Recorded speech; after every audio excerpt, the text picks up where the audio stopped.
The tribal chief just did the unthinkable. Roman Reigns has been betrayed, abandoned, and pushed to his breaking point, and now, he's turning to Randy Orton and R-TRUTH to help end the Bloodline civil war.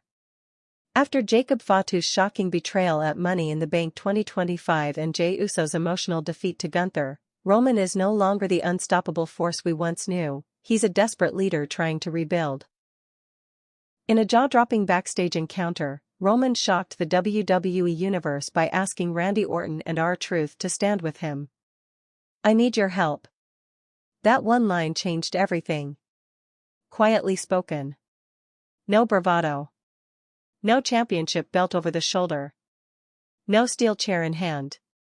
Just Roman Reigns, head down, pride swallowed, desperation thick in the air. No one in the backstage hallway of the T-Mobile Arena that night expected it. Not Randy Orton. Not R-TRUTH. And certainly not the WWE Universe. Because when the tribal chief, the most dominant force in modern WWE history, utters those words to anyone, you know something has changed forever. But before we unpack what happened in that moment, before we dissect why Orton didn't walk away and why R-TRUTH nodded despite clearly not understanding what match Roman was referring to, we need to rewind 24 hours. Because this isn't just about betrayal. It's about identity collapse. It's about a dynasty crumbling in front of our eyes. And it all begins with one man, Jacob Fatu. For nearly 4 years, Roman Reigns ruled with calculated ruthlessness. The tribal chief. The head of the table. The face of WWE. Flanked by cousins, flanked by gold, flanked by legacy. He beat everyone: Brock Lesnar, John Cena, Cody Rhodes, Drew McIntyre, Sami Zayn, Kevin Owens, even his own family members. His word became law. His smirk was fear incarnate. His silence was a death sentence in the ring. But dominance breeds delusion. And delusion is a slow poison. Money in the Bank 2025 wasn't supposed to be a battleground. It was supposed to be a coronation. Roman was returning after a 6-month hiatus to reclaim order within the bloodline. Jey Uso had failed to dethrone Gunther, Solo Sikoa was showing signs of rogue behavior, and Jacob Fatu had emerged as the X-Factor, a brutal enforcer seemingly loyal to Roman's command. Keyword, seemingly. In the final moments of the main event, Roman vs. Cody Rhodes 2. Roman had the momentum. Cody was staggered. The crowd was booing, chanting, desperate for Roman's era to end, but in the ring, he was in control. And then the impossible happened. Jacob Fatu hit Roman Reigns with a Samoan spike. Not Cody. Not the ref. Not some setup to confuse the crowd. No. Fatu turned, roared, and drove his thumb into Roman's throat, dropping him like a sack of bones. 1, 2, 3. Cody didn't win. Fatu made sure Roman lost. It was betrayal. Brutal. Clean. Public. And it broke something in Roman Reigns. The locker room fell silent. Veterans stared at the screen in disbelief. Younger superstars whispered. Paul Heyman didn't say a word, he just walked out of the building that night, no phone, no suitcase. For the first time since 2020, the illusion shattered, Roman Reigns was no longer untouchable. But it wasn't just a storyline betrayal. This was a surgical removal of Roman's legacy. Fatu didn't just beat Roman physically, he erased him symbolically. When Roman re-emerged hours later backstage, he looked different. No smirk. No entourage. His hair was still wet. He'd been sitting somewhere, alone. Watching the replay. Over. And over. And over. The camera crew didn't even know if they were supposed to be filming. But they did. And thank God for that. What unfolded in that unscripted, unguarded moment was the turning point not just of Roman's career, but possibly of WWE's next 5 years. Randy Orton was leaning against a production crate. Hoodie on. Headphones in. Watching rehearsal footage. Classic Orton, calm, composed, ice in his veins. He wasn't supposed to be part of anything tonight. He was there for a future storyline, maybe something with AJ Styles or LA Knight. Then Roman walked in. No guards. No Heyman. No security detail. Just him. Orton looked up. Pulled off the headphones. Didn't say anything. R-TRUTH? He was sitting nearby, eating protein bars and watching cat videos on his phone. Oblivious. Or so we thought. What followed was maybe the strangest, most powerful few minutes WWE has captured in a decade. Roman didn't posture. He didn't threaten. He didn't gloat. He sat down, next to them. Then, I need your help. Silence. Orton raised an eyebrow. You asking me to help you? Truth blinked. Is this about that tag match we had back in 2014? 'Cause I was never, Roman interrupted. Not with words. But with his phone. He played it. The footage. Fatu's betrayal. In high def. Zoomed in. Paused on the moment of impact. Roman's eyes frozen in disbelief. I trusted him, Roman said. He took my place. He took my family. And for the first time, Orton didn't smirk. He didn't shake his head or walk away. He just said, so what's the plan? On the surface, the alliance makes no sense. Orton is a legacy assassin. He's burned bridges, turned on teammates, and DDT'd everyone from Edge to his own tag partners. R-TRUTH is R-TRUTH. A 24/7 title comic relief legend who somehow became a locker room general through sheer charisma. But under the surface? It's brilliant. Orton brings violence. Calculated, ice-cold violence. R-TRUTH brings unpredictability, chaotic neutral energy no one can script. Roman brings vengeance. And desperation. Together, they're the anti-bloodline. Not a family. Not a unit. Not a cult. A coalition of the broken, men who've lost everything and are willing to burn the whole structure down to get it back. The WWE Universe watched in real time as this formed, no dramatic entrance music, no big arena announcement. Just a conversation, caught backstage, that felt too real to be scripted. And that's what makes it dangerous. Because this isn't about titles anymore. It's not even about legacy. It's about revenge. As Roman walked away, after Orton nodded and R-TRUTH asked if they were getting matching jackets, one thing became painfully clear: this alliance is a time bomb. Why? Because someone caught Orton later that night. Whispering with Solo Sikoa. No cameras. Just grainy footage from a production assistant's phone. But enough to make the internet erupt. What did they say? Was Orton tipping Solo off? Was he negotiating a double cross? Or was he playing both sides? And where does USO stand in all this? His silence post-defeat is deafening. His loyalty? Unknown. This is no longer about who holds the Universal title. It's not about which cousin gets the push or who headlines SummerSlam. This is about Roman Reigns fighting for the soul of a faction that has already decided it doesn't need him anymore. And his only allies? A snake and a madman.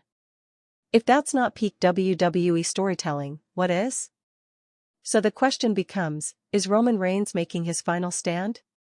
Or is he setting up the greatest revenge arc in wrestling history? It started like every other major WWE pay-per-view. Hype packages, screaming fans, production lights flashing, and a marquee match meant to shake the foundation of the company. Roman Reigns was back. After 6 months away, the tribal chief returned to restore what he called order and chaos. But what unfolded at Money in the Bank 2025 wasn't a power grab. It was a collapse. One so seismic, it sent shockwaves across the industry. Roman's return had been billed as the end of rebellion. Solo Sikoa had been acting unilaterally. USO had lost all momentum. Jimmy was nowhere to be found. The bloodline was fractured. And yet, Roman's presence was supposed to heal. The idea, sold to the fans and spun by commentary, was simple: the king had returned to retake the throne. He wasn't advertised to wrestle initially. That changed 5 days before the event. Cody Rhodes, fresh off an emotional title defense, opened the door for a fight. Roman walked through it. The match was booked with maximum heat. The crowd was split, but the energy was undeniable. This wasn't a storyline anymore. This was about loyalty, power, betrayal, and family. And everyone in the arena could feel it. Cody entered first. White and gold. Confident but cautious. He had beaten Roman once before. That mattered. Roman entered next, slowly, with none of the usual fanfare. No Usos. No Paul Heyman. No Solo. Just him and the title. The silence was eerie. The calm before a storm no one saw coming. For 25 minutes, they fought. Brutally. Viscerally. Roman leaned on his old habits: slow pacing, mind games, psychological warfare. Cody countered with energy, speed, and heart. It was one of the stiffest, rawest matches of Roman's career. He bled. Cody bled. The crowd stood. This was a war. And then Jacob Fatu walked out. At first, it seemed like reinforcement. A final move by Roman to reclaim dominance. Fatu had debuted under Roman's wing, presented as a Samoan juggernaut. Reckless but obedient. His alliance had been subtle but visible. Roman had nodded to him during promos.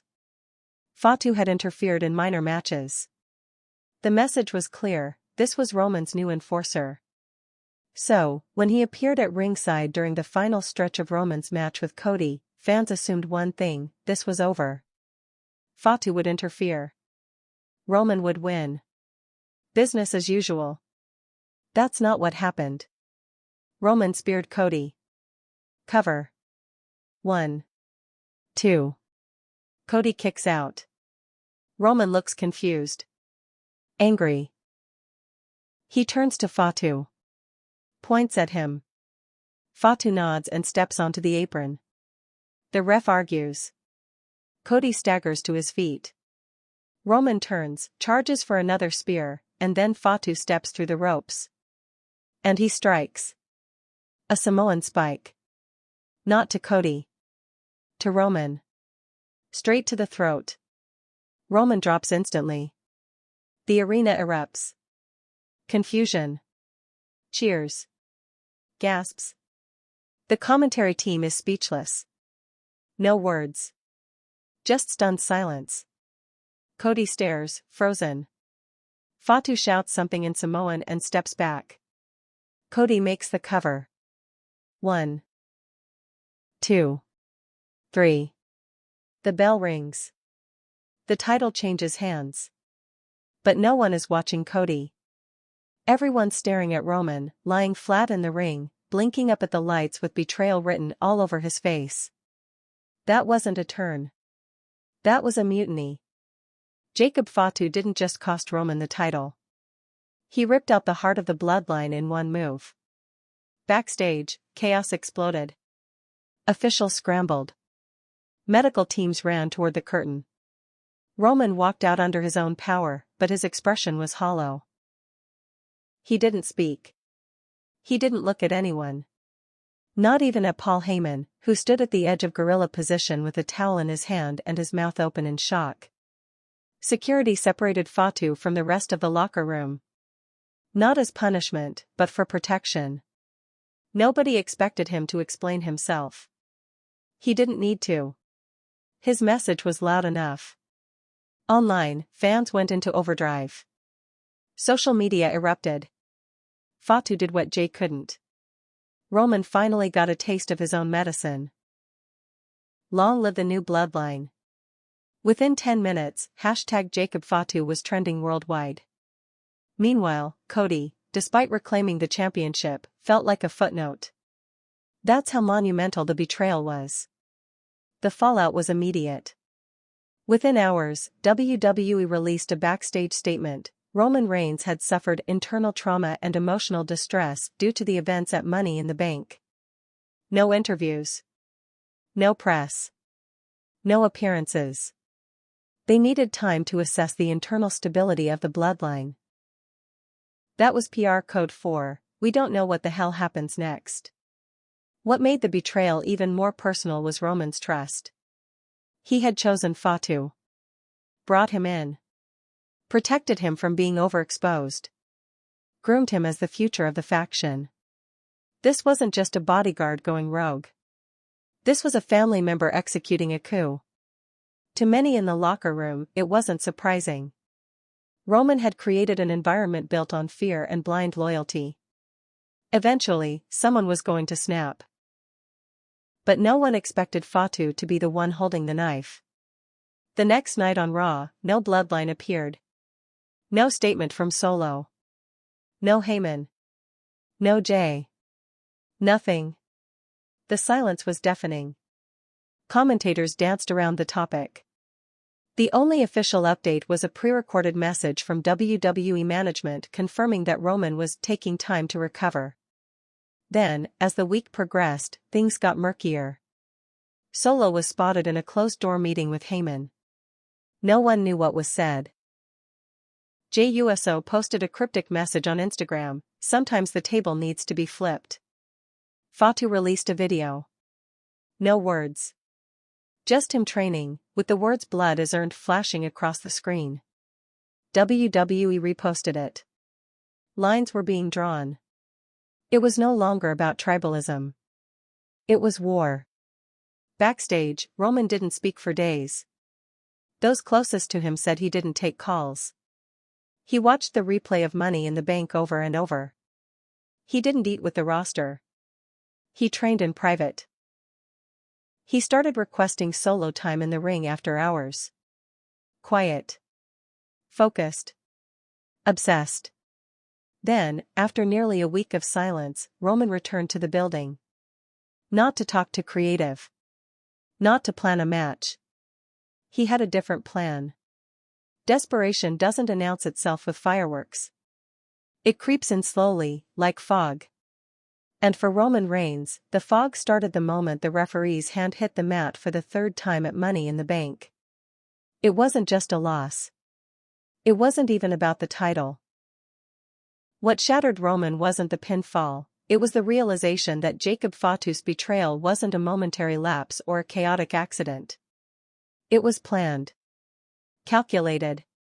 Executed in front of the world. That's what haunted him. In the immediate aftermath, Roman's silence said more than any promo ever could.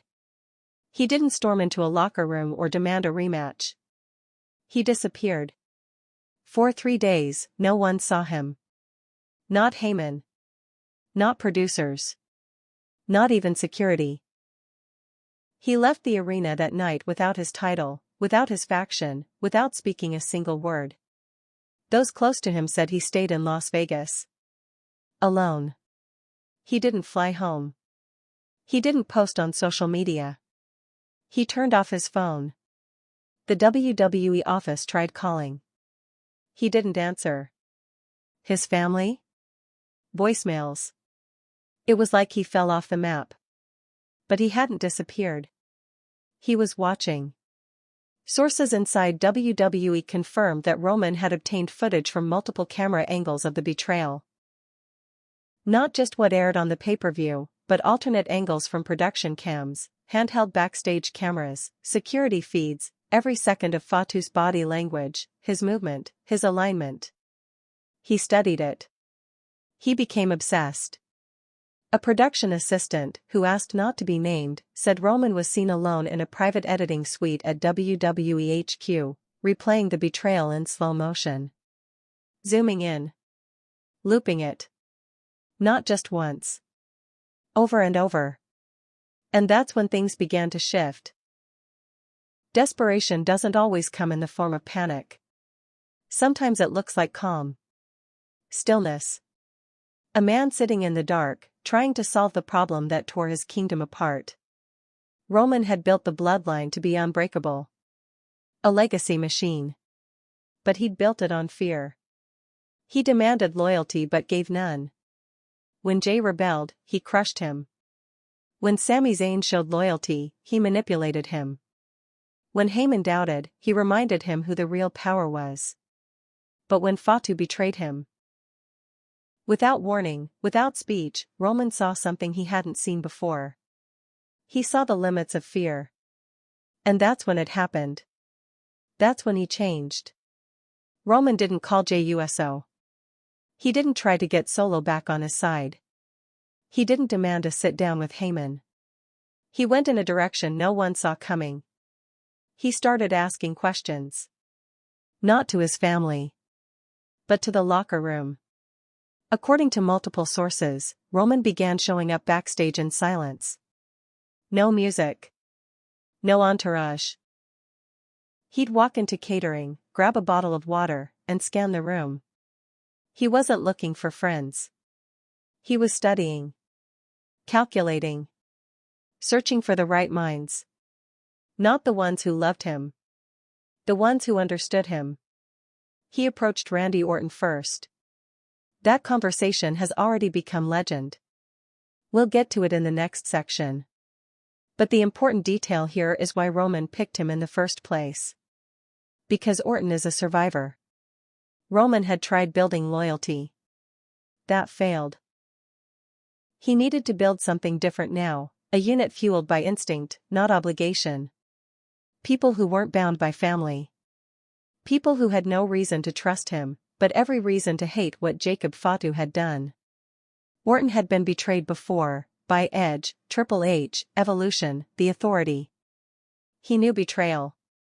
He knew how it tasted. And more importantly, he knew how to weaponize it.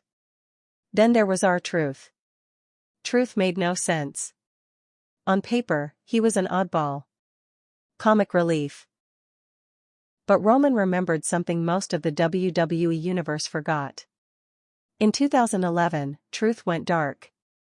He turned heel and cut some of the most bizarre, biting promos of that era. It didn't last, but the version of Truth that Roman remembered wasn't the dancing, confused sidekick. It was the chaotic enigma. Roman saw potential where others saw a joke. This wasn't Roman rebuilding the bloodline. This was Roman building a weapon. And that's what desperation really is, not weakness, but transformation.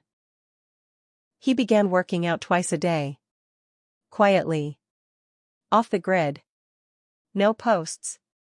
No hashtags. No hype. He met with psychology consultants WWE had used in the past for character development. He reviewed old footage of himself. His promos. His evolution from the Shield to the Tribal Chief. It wasn't nostalgia. It was research. One staffer said Roman wasn't talking about winning matches anymore. He was talking about changing tactics. About rebuilding image. He was asking, what scares people now? That's not a champion talking. That's a war general preparing for a counterattack. The final sign of how far Roman had fallen, and how far he was willing to go, came on a Thursday afternoon in a mostly empty hallway at SmackDown. Roman walked up to an assistant producer, someone new, just 6 months into the company. He didn't know him. Never worked with him. He asked one question, "Do you think I'm still feared?" The producer stammered. He wasn't sure if it was a test. Roman waited.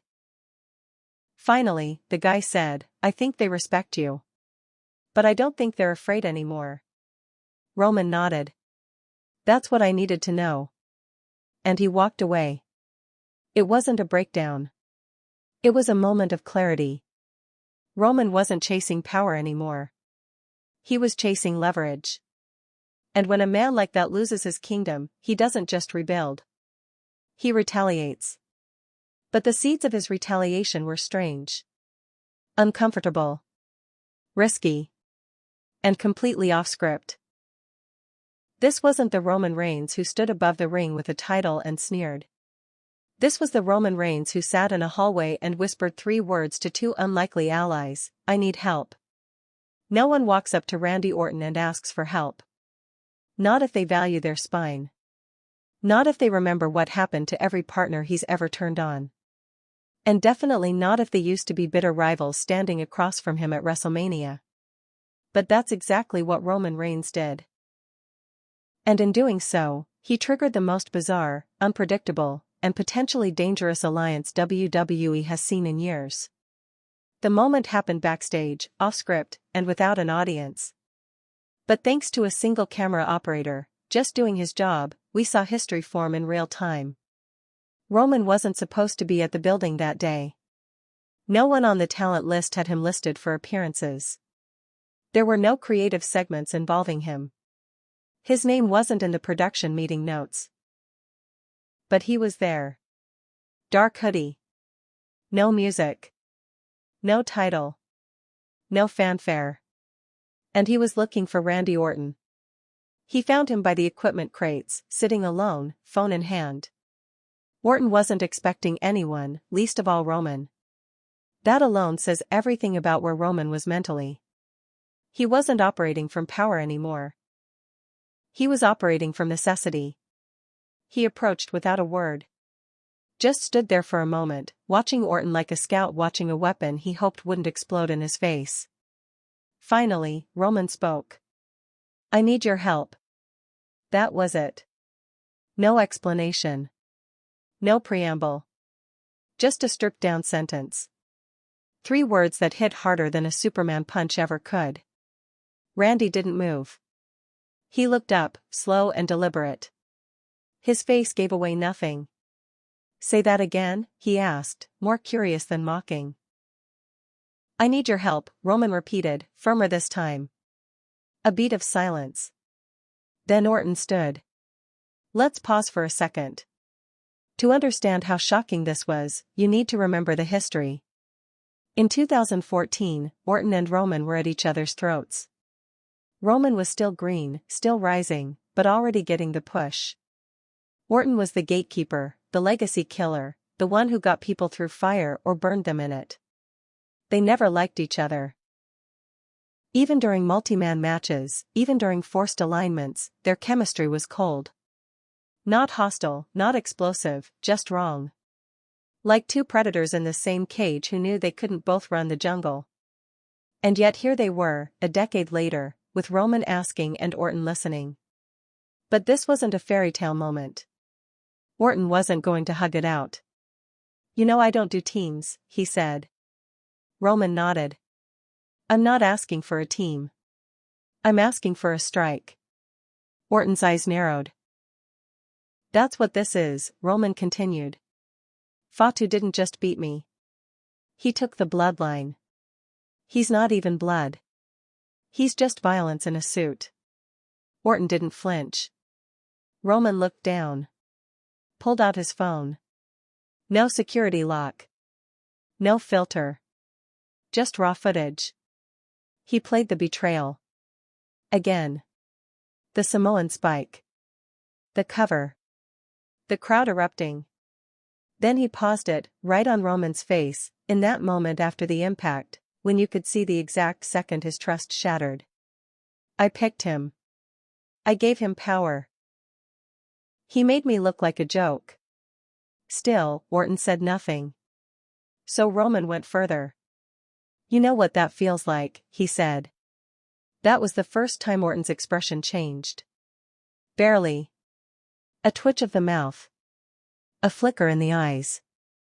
Roman kept going. "Evolution turned on you. Legacy fell apart.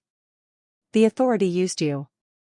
Bray, Edge, Seth, they all stabbed you. I get it now." That caught Orton off guard, not the facts, but the admission. Roman Reigns, the tribal chief, was admitting he finally understood something that Orton had lived through repeatedly, what it feels like when the empire you built starts laughing at you. At that moment, someone else appeared. R-TRUTH. He didn't walk in like a soldier or a hype man. He wandered into the scene holding a protein shake and wearing a t-shirt that read "Tag me in." He looked at the 2 men standing in awkward silence and said, "Y'all doing a promo or is this catering?" Orton smirked. Roman didn't. Truth looked back and forth, confused. Then Roman said something no one expected. "You too." Truth blinked. "Me too what?" "I need your help." Truth looked genuinely puzzled. "Wait. Is this about that time in 2014 when I thought you were Dean Ambrose?" Roman didn't laugh. He didn't even smile. "This is about Jacob Fatu." Truth paused, staring hard. "You serious?" Roman nodded. "You want me to team with you and him?" Orton finally spoke again. "He's not forming a team. He's trying to light a match." Truth squinted, looked around, then leaned closer and said, "I mean, I'm down, but I need to know, am I getting new gear or are we just winging this?" And just like that, the alliance formed. It wasn't built in a ring. It wasn't built on friendship. It was built on mutual recognition. Orton saw in Roman a man who finally understood what it meant to be discarded. Truth saw in Roman a chaos he could connect with, not because it made sense, but because it was real. Roman didn't care if it looked strange. He didn't care if people thought he was unhinged. He was unhinged. That's why it worked. The footage of this encounter leaked hours later. WWE didn't try to suppress it. They embraced it. For the first time in months, Roman Reigns felt raw. Human. Broken. And that connected with people in a way dominance never could. Within hours, hashtags exploded, hashtag Reigns Redemption. Hashtag The Alliance. Hashtag Roman Orton Truth. But not everyone was convinced. Because cameras caught one more thing later that night. Randy Orton. Alone. Quiet. Whispering something to Solo Sikoa backstage. No cameras. Just a quiet moment captured from a distance by a production assistant on break. No audio. Just lips moving. And Orton's face? It wasn't neutral. It was calculating. Which raises the question, is this alliance real? Or is Orton playing his longest game yet? Whatever the truth is, one thing is undeniable, Roman Reigns just did the unthinkable. And now, the world waits to see what happens when a fallen king, a cold-blooded viper, and a wild-card clown walk into war together. There are moments in wrestling history when the screen becomes a mirror. When fans don't just watch a story, they feel it. They see themselves in the betrayal, the silence, the shock. When Roman Reigns hit play on that phone screen and showed Randy Orton and R-TRUTH the footage of Jacob Fatu's betrayal, it wasn't a dramatic flair or manipulative tactic. It was raw pain. Weaponized. Let's rewind to what exactly was shown in that moment. This wasn't just a replay of the Samoan spike from Money in the Bank. Roman had access to what the public hadn't seen, angles captured by production assistants, security cams, mobile footage from guerrilla position, and slow-motion edits meant only for internal review. It was a compilation of every brutal frame leading up to, during, and immediately after the moment Jacob Fatu turned. It wasn't polished. It was ugly. It began with Fatu pacing ringside. His eyes weren't locked on Cody Rhodes, the opponent. They were locked on Roman. Laser-focused. He was nodding, but not at any command, at himself. As if working through the moment. Then came the blink. Fatu looked up toward the Titantron. Then toward the timekeeper. Then straight at the hard cam. It was subtle, but it was a signal. He wasn't just turning. He wanted everyone to see it. Roman showed Orton and Truth the multiple angles. The wide shot, the handheld cam from the announcer table, the over-the-shoulder feed from a cameraman crouched in the corner. And there it was. The Samoan spike. Not thrown in the heat of battle. No adrenaline rush. No chaos. It was clinical. Deliberate. He steps in. Plants his feet. Drives the thumb straight into Roman's throat with textbook precision. Then steps back and lets Cody cover. The pin is almost irrelevant. The betrayal is the real ending. But Roman didn't stop there. The next clip is the part fans hadn't seen. Fatu walks to the back. A camera trails him silently. No one stops him. No celebration. No explanation. Just a small moment backstage. He turns a corner, and Solo Sikoa is there. Waiting. They don't hug. They don't even shake hands. Fatu simply nods. Solo nods back. Then they walk away in opposite directions. That was the real betrayal. It wasn't the spike, it was the confirmation that Fatu wasn't acting alone. The look on Solo's face wasn't surprise. It was relief. The camera angle flickers, a shadow cuts across the frame, and then the screen goes black. When Roman finished showing that footage to Orton and R-TRUTH, the temperature in the room changed. It wasn't just about justice anymore. It was about cleansing. Roman looked Orton in the eye. They want me gone. Orton said nothing. R-TRUTH, who had been silent for most of the footage, muttered something no one expected, so we burning the whole thing down? Roman didn't answer. He didn't have to. The footage went viral hours later. Not the official WWE broadcast, but a leaked screen recording. Someone in the production team had grabbed the Backstage playback monitor feed and uploaded it to a private Discord. From there, it exploded onto Twitter, Reddit, and TikTok. Within 3 hours, it had 3 million views. Within 10, WWE issued a takedown, then reversed it. By the next day, the footage became a new segment on Raw. It was replayed on the Titantron. With dramatic slow motion. Commentary leaned into it. Michael Cole's voice cracked as he said, "We've never seen Roman Reigns like this. Ever." And then came the fan reaction. Online polls shifted overnight. Before Money in the Bank, a fan poll on WWE.com had Roman listed as most hated male superstar by 68%. 2 days after the footage leaked, that number dropped to 41. It was the fastest face sympathy swing since Daniel Bryan's rise in 2014. Because fans didn't just see a villain humbled. They saw a man gutted. And something else happened. They started rewatching. Clips of past Bloodline moments resurfaced, Roman forcing Jay to say "I quit." Roman manipulating Sami. Roman breaking down in that quiet backstage promo in 2023 after his father missed his title defense. Suddenly, Roman's story wasn't one of dominance. It was of descent. And the footage was the turning point. WWE leaned in. They released an official extended cut. With background music. Subtitles. A cold open. They titled it "The Betrayal of the Chief." The tagline? "The fall is louder than the rain." And if that wasn't telling enough, the final frame of the cut was simply a freeze of Roman's face, the second before the Samoan spike lands. Eyes wide. Mouth open. Pure disbelief. That image flooded the internet. It became a meme. But not in a mocking way. People weren't laughing at Roman. They were mourning what he had become.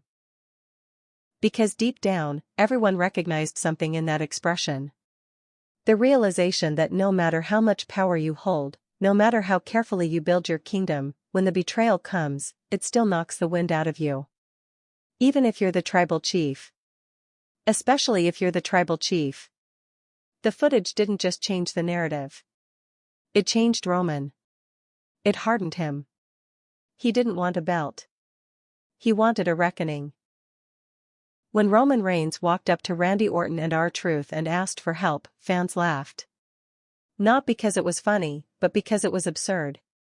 Reigns, the master strategist, the man who had ruled WWE for 4 years by calculating every angle, now stood before 2 men who couldn't be more different, and less predictable. One was a viper who had betrayed nearly every partner he's ever had. The other was R-TRUTH. A fan favorite, sure, but not exactly known for being the backbone of any serious faction. On the surface, it looked like desperation, maybe even madness.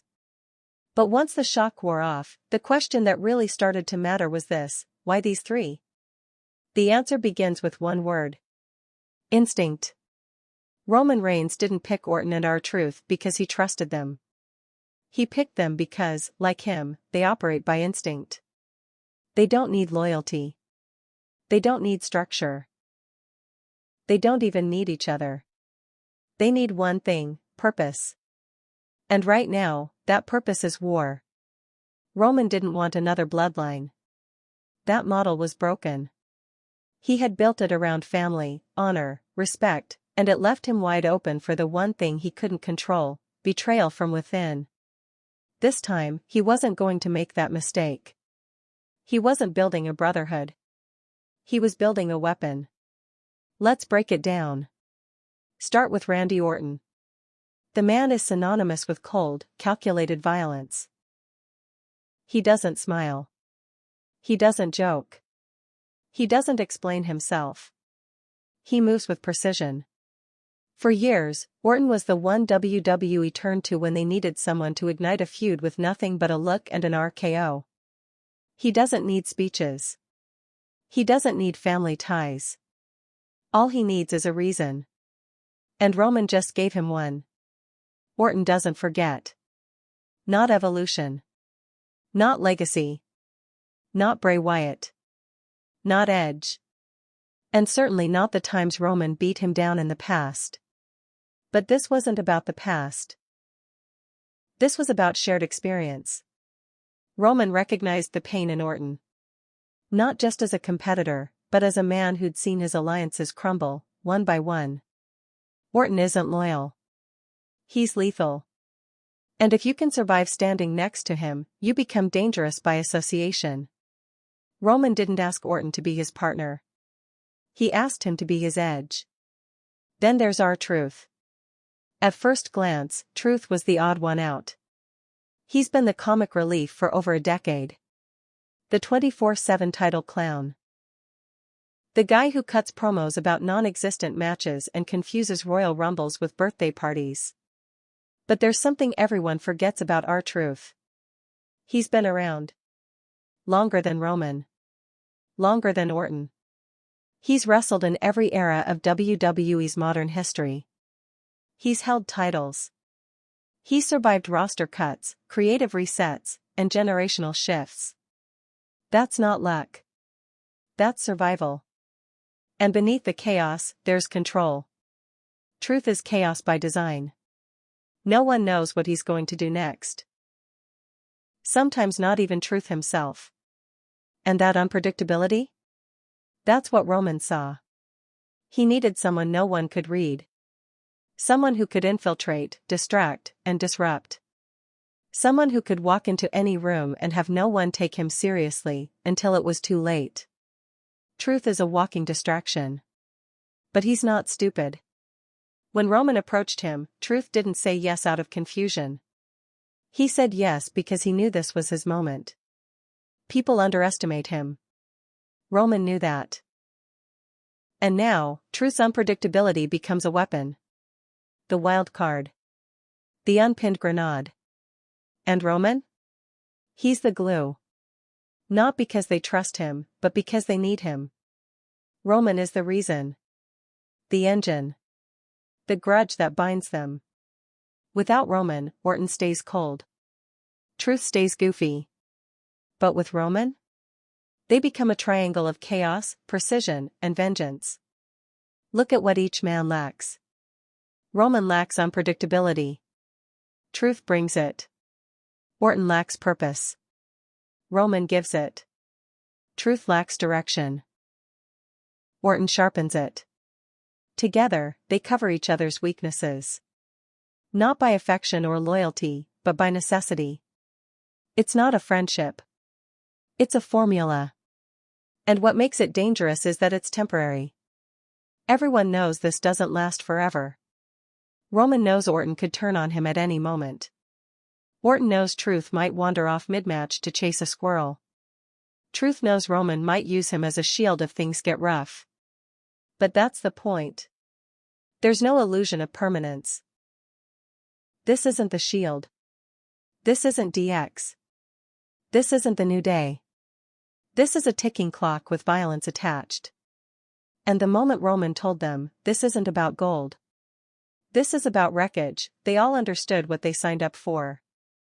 Because for the first time in years, none of them had anything left to lose. Roman had lost the bloodline. Orton had returned from injury to a locker room that moved on without him. Truth had been overlooked so long he practically lived in the shadows. Now? They were front and center. And not because of creative booking. Because Roman, Orton, and Truth chose to flip the script. They don't need chemistry. They don't need handshakes or team colors. They just need to hurt someone. Specifically, Jacob Fatu. And everyone who stood by and let it happen. This alliance is uncomfortable. It's unstable. But that's exactly why it works. When Roman Reigns reached out to Randy Orton, it didn't just shift the narrative. It tore up the rulebook. Orton wasn't supposed to be part of this story. He wasn't in the bloodline. He wasn't chasing titles. He wasn't cutting promos on Raw every week. He was the viper in the weeds, quiet, calculating, and always watching. So, when Reigns approached him backstage and said, "I need your help," most fans thought the same thing. Roman just signed his own death sentence. Because if there's one thing Randy Orton is famous for, more than the RKO, more than his icy stare, more than his longevity, it's betrayal. Ask Triple H. Ask Batista. Ask Edge. Ask Bray Wyatt.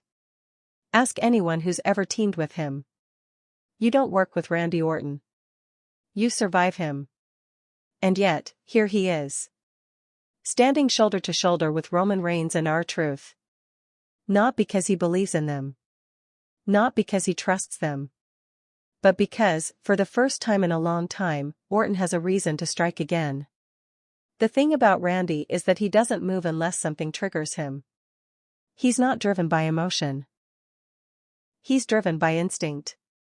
Cold, predator-level instinct. So, what triggered him this time? It wasn't loyalty to Roman. It wasn't revenge for a friend. It was the footage. The moment Jacob Fatu turned on Roman, Orton saw something familiar. The calm before the strike. The calculated timing.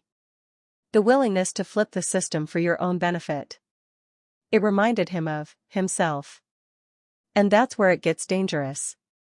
Randy isn't just helping Roman. He's studying him. He sees in Roman a man who's finally fallen from the clouds. A god knocked down to earth. Bleeding. Angry. Open. That's where Orton does his best work. He doesn't want titles. Not right now. What he wants is a target. And Fatu just put a bullseye on his back. But here's where things get tricky. Randy Orton doesn't do free work. Which raises the question, what's in it for him? Why would he risk aligning with Roman Reigns, a man he's clashed with for years? Why would he partner with R-TRUTH, a man most people still see as comic relief? The answer is simple, opportunity. Roman needs backup. Truth needs purpose. But Orton? He needs chaos. He thrives in it. He creates it. He feeds on it. He's not in this to win Roman's war. He's in this to tear the whole thing apart and watch who crawls out from the rubble. And if Roman's one of them? Maybe he gets to RKO him, too. That's the genius of Orton's role in all this. He's not a soldier. He's a virus. He infects every alliance he touches. And Roman knows it. Which is why that moment, the whisper to Solo Sikoa, blew the internet apart. It happened quietly. Late at night. Off camera. Or so they thought. A backstage crew member caught it. No audio. Just Randy leaning close to Solo. Talking. Not yelling. Not threatening. Just talking. Then walking away like nothing happened. Solo didn't look surprised. He didn't even look alarmed. He looked interested. And that's the part Roman can't control. Because if Randy's playing both sides, then this alliance isn't just unstable, it's a setup. And no one sets traps better than Randy Orton. Let's not forget his history. In Evolution, he was the prodigy until he wasn't.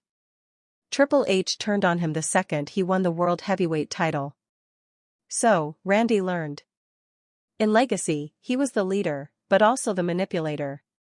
He used Cody Rhodes and Ted DiBiase like pawns, teaching them the business while reminding them who ran it. In The Authority, he played politics. He played the game. Until he didn't. Then there was the Wyatt family. A rare moment when Orton seemed to commit to something greater than himself. Until he set Bray Wyatt's compound on fire and turned the whole thing into ash. Every single time, the story ends the same. Randy gets close. Then Randy pulls the trigger. So, what makes this time different? Maybe nothing. Maybe Roman knows it. Maybe that's why he picked Randy. Not in spite of the risk, but because of it. Roman doesn't want safe.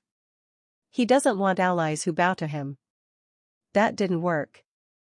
That's how he lost the bloodline. Now he wants killers. And there's no more dangerous killer in WWE than Randy Orton. If Roman's willing to risk the knife in the back to win the war, Orton is the exact kind of man you invite to your circle, for a short while. Because Orton doesn't stay in the circle. He burns it. There's one more layer. Orton's relationship with Solo Sikoa. No one knows what was said during that backstage exchange, but the context is chilling. Solo is now the de facto leader of the new bloodline. He and Fatu are aligned. Roman is the target. So, what does it mean if Orton is in Solo's ear? There are three possibilities. 1. Orton is flipping. Going full double agent. Taking Roman down from the inside. 2. Orton is manipulating Solo, just like he's manipulated others, only to turn on him later when it counts. 3. Orton is playing both sides, not because he cares who wins, but because he wants to be standing alone when everyone else is on the ground. And if you know anything about Orton, that last one might be the most terrifyingly accurate. He doesn't need anyone to win. He just needs everyone else to lose. Right now, Orton is standing beside Roman Reigns. But how long until he's standing behind him, arms cocked, waiting for the perfect moment? Nobody saw it coming. Not the fans. Not the locker room. Not even the commentators struggling to make sense of it in real time. When Roman Reigns turned to R-TRUTH and said, "I need your help," the collective reaction wasn't disbelief, it was confusion. The tribal chief, once the embodiment of dominance and control, had just invited the most unpredictable, least conventional figure in WWE into the most personal war of his career. And R-TRUTH said yes. But here's the twist no one saw coming: R-TRUTH is exactly what Roman needed. To understand the full weight of that move, you have to stop thinking about R-TRUTH the way most of the audience has been conditioned to see him. Comic relief. Crowd pleaser. The guy who forgets which city he's in or treats the Royal Rumble like a costume contest. The perennial punchline. But there's something deeper there. Something far more dangerous.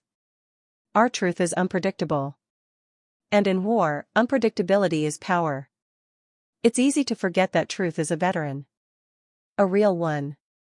He debuted in WWE in the early 2000s as K-Quick, left, became a world champion in TNA, then came back and adapted with every generation that followed. That's not luck. That's survival instinct. That's evolution. And more importantly, he's seen it all. Backstage politics. Title runs. Repackaging. Reinvention. He's worked with John Cena, The Rock, The Miz, Brock Lesnar, Randy Orton. He's been in main events. He's been in jobber matches. He's been in comedy bits and serious storylines. He's one of the few wrestlers still active who's had matches in 4 different decades. In a company where most careers last 5 to 10 years, R-TRUTH has been relevant for over 20. Roman saw that. When others saw a joke, he saw a weapon. Because the real genius of R-TRUTH is this: you never know what you're going to get.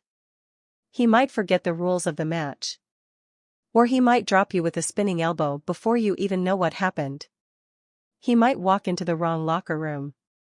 Or he might accidentally gather intel from the very people plotting your destruction. That's the chaos Roman needed.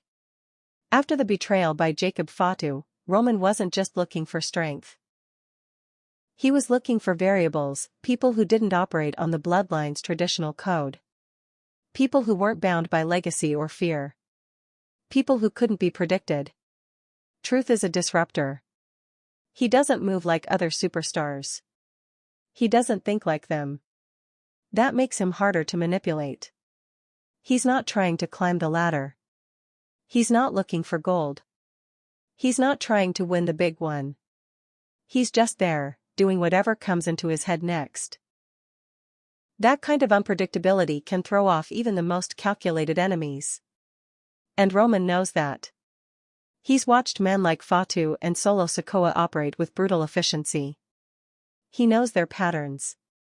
Their timing. Their responses. Throw R-TRUTH into that mix, and the equation breaks. And there's another factor. R-TRUTH has never turned heel. Not in the modern era. Not really. He's never betrayed the fans. Never stabbed anyone in the back. He's always been loved, always been harmless. Which makes him even more dangerous now. Because if R-TRUTH ever does snap, if he ever leans into the madness, the results could be nuclear. There's precedent. In 2011, Truth had a brief heel run that shocked everyone. He turned on John Morrison, joined forces with The Miz, and suddenly transformed into a paranoid, unhinged aggressor who talked to imaginary friends and accused the WWE of conspiring against him. It was uncomfortable. It was intense. And it was incredibly effective. Roman hasn't forgotten that version of Truth. And now, with the bloodline crumbling, with Jacob Fatu pushing a new kind of violence, and with Roman willing to throw away everything he built, maybe it's time for that side of Truth to come back. Only now, he's not alone. Now he's got Roman whispering strategy and Orton lurking with cold precision. And that trio? That's something entirely new. Truth brings a layer the bloodline never had: absurdity. Not in a comedic sense, but in a psychological one. He breaks the logic. He disrupts the rhythm. He introduces friction into a machine that depends on control. Fatu and Solo won't know what to do with him. If he attacks, they'll hesitate. If he stares at the ceiling mid-match and starts talking to himself, they'll wonder what he knows that they don't. If he starts making jokes at ringside, they'll think it's a distraction. And maybe it is. Or maybe it's the signal for Orton to strike. That's the value R-TRUTH brings to the alliance. He's the question mark. He's the part of the playbook that doesn't exist. And Roman, finally realizing that brute strength and legacy weren't enough to save him from betrayal, has decided to embrace chaos. It's a strange move. But maybe strange is exactly what this war needs. Because this isn't just about defeating Jacob Fatu. It's about breaking the system that let him take the throne. Truth doesn't operate in systems. He doesn't follow rules. He follows vibes. And right now, his vibe is locked onto destruction. It's official. The bloodline is no longer a faction. It's a battlefield. There are no sides anymore, only shifting fronts. No clear leader, just multiple power centers pulling in opposite directions. What once felt like an empire with a single voice now feels like a civil war where everyone speaks a different language, and no one trusts anyone else. What began as Roman Reigns' dynasty has fractured into chaos. Jacob Fatu's betrayal wasn't the start of that fracture, it was just the explosion that exposed the fault lines already tearing through the foundation. The cracks had been forming for months. Maybe even years. And now? They're impossible to ignore. Let's map out where everyone stands. Roman Reigns, the former tribal chief. Once the center of the universe, now on the outside looking in. Betrayed by Jacob Fatu.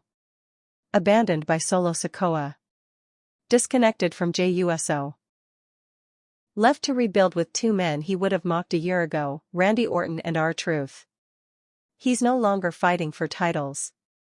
He's fighting for identity. For relevance. For revenge. Roman isn't trying to be the tribal chief anymore.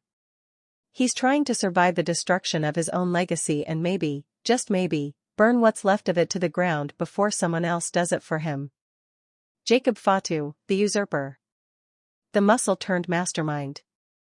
He didn't just turn on Roman, he made a statement. By choosing the exact moment to betray Roman on the biggest stage possible, Fatu launched a campaign of dominance. And now, he's the most feared man in the company. He's not cutting promos. He's not rallying the troops. He's not explaining himself. He's letting his actions speak, and they're loud. He wants control. And he's taking it by force. No debate. No justification. Just pure, focused violence. Solo Sikoa, the Dark Prince of the Bloodline. Once Roman's enforcer, now Jacob Fatu's right hand, or possibly the one pulling the strings. His loyalty has always been quiet but deadly.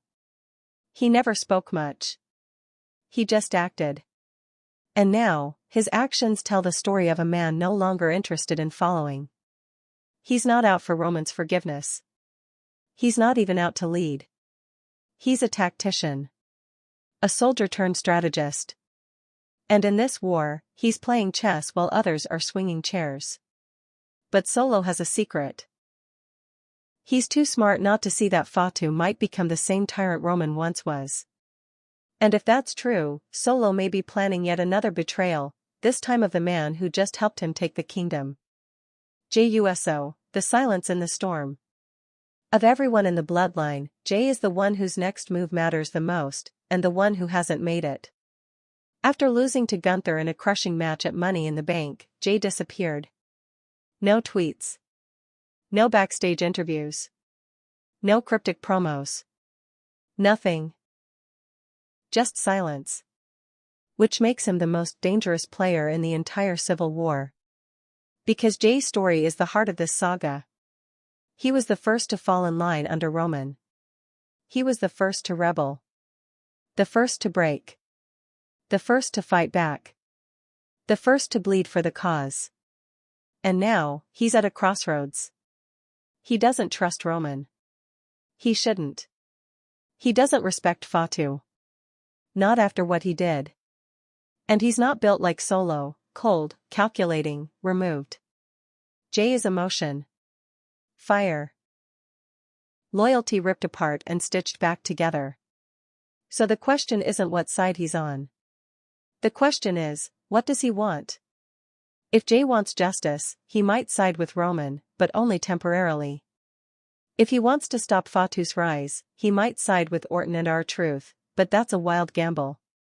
If he wants peace, he'll have to walk away, and there's no walking away from this war. Then there's Paul Heyman. The man who made the empire work. The whisperer. The schemer. The brain behind the throne. Heyman hasn't picked a side. Yet.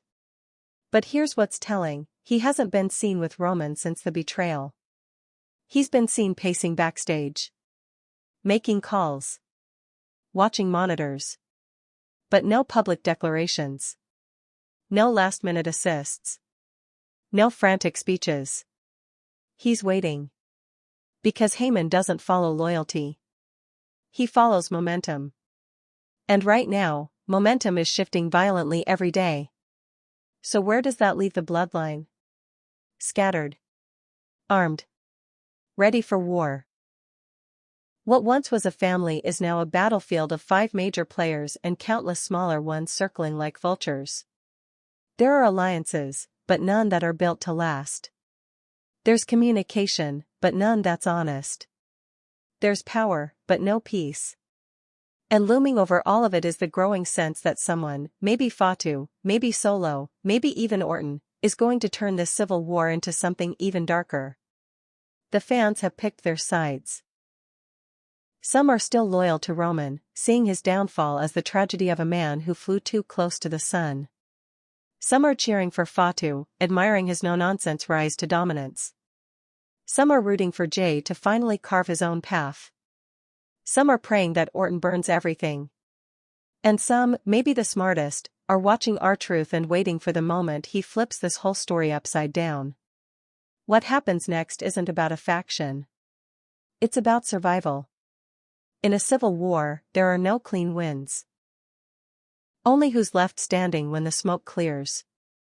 And right now, in the Bloodline, everyone's holding a match.